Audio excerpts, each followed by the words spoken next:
China's Foreign Minister Wang Yi said the road to the San Francisco summit will not be a smooth one, the Foreign Ministry said on Sunday, in a reference to an expected meeting between President Xi Jinping and U.S. President Joe Biden. Wang met Biden and his top aides in Washington in recent days, agreeing to work together toward the expected bilateral meeting on the sidelines of an Asia-Pacific Economic Cooperation Forum summit.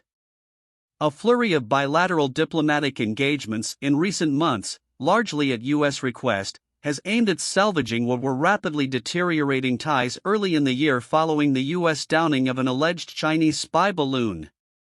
But in remarks on Saturday, Wang cautioned the road to the summit would not be a smooth one and traveling there would not be on autopilot, the ministry said in a statement. He was speaking after a discussion with members of the U.S. strategic community in Washington, the ministry said. Last month, China's top security agency suggested any Xi-Biden meeting in San Francisco hinged on the U.S. showing sufficient sincerity.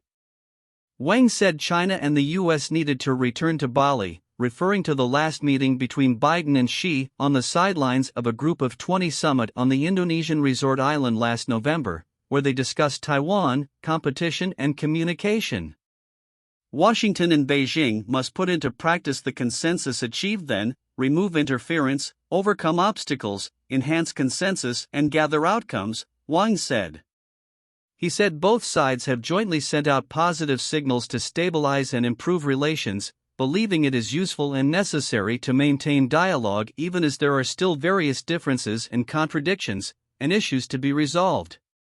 Saturday's discussions also included in-depth exchanges on the interaction between China and U.S. militaries, finance, science and technology, China's investment environment and market access, as well as the Middle East and Ukraine crises.